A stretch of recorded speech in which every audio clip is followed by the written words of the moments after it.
Di balik hamparan hijau zamrud yang tak berujung dan aliran sungai yang membelah daratan, Pulau Kalimantan menyimpan sebuah misteri yang hidup dalam denyut nadi alamnya.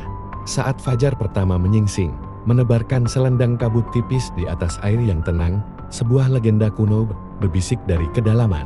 Ini adalah kisah tentang sang penjaga, makhluk agung yang menguasai sungai-sungai terpanjang di pulau ini, sebuah entitas yang keberadaannya menyatu dengan alam itu sendiri. Legenda ini bukan sekadar dongeng pengantar tidur, melainkan sebuah cerminan dari hubungan sakral antara manusia dan lingkungan. Sebuah pengingat bahwa alam memiliki jiwanya sendiri yang harus dihormati. Kisah ini adalah tentang ular naga, atau yang dikenal sebagai Takluk, penguasa gaib perairan Kalimantan. Jauh di bawah permukaan sungai yang gelap dan keruh, di mana cahaya matahari tak mampu menembus, sesosok bayangan raksasa bergerak dengan anggun. Siluetnya yang megah meliuk tanpa suara, menjadi bagian dari kegelapan abadi di dasar sungai. Inilah Dir, sang ular naga. Visualisasikan kepalanya yang menyerupai naga dalam mitologi Tiongkok, dihiasi tanduk agung dan sepasang kumis panjang yang bergetar lembut mengikuti arus. Matanya bersinar redup seperti dua lentera di tengah kegelapan, mengawasi setiap jengkal wilayah kekuasaannya dengan tatapan bijaksana. Menurut kepercayaan turun-temurun, tubuhnya yang digantik inilah yang membentuk alur sungai-sungai besar di Kalimantan. Dalam sebuah adegan fantasi, kita bisa melihat bagaimana sang naga raksasa merebahkan tubuhnya di daratan dan lekukan sisiknya yang perkasa menciptakan kelokan-kelokan sungai yang kita kenal sekarang, dari hulu hingga ke muara.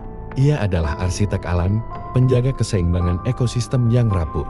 Namun, kedamaian sang penjaga tidaklah abadi. Ketika keserakahan manusia mulai merusak keharmonisan alam, kemarahannya pun bangkit.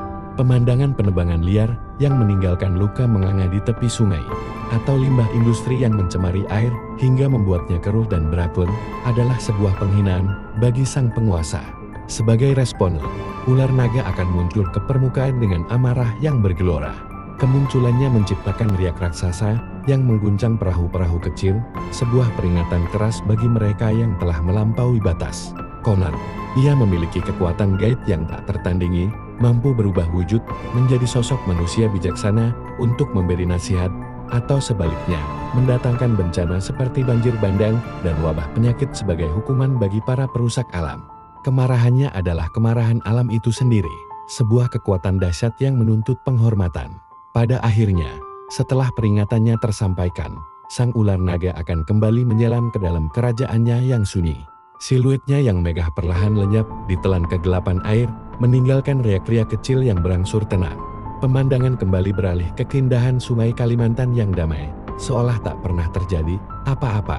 Namun, di hati masyarakat yang hidup berdampingan dengannya, legenda ini akan terus abadi.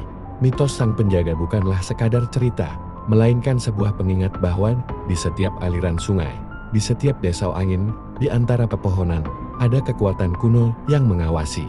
Ia adalah simbol dari alam yang harus dijaga, sebuah warisan yang mengingatkan kita bahwa kehidupannya adalah kehidupan kita juga, dan kemarahannya adalah cermin dari kerusakan yang kita ciptakan.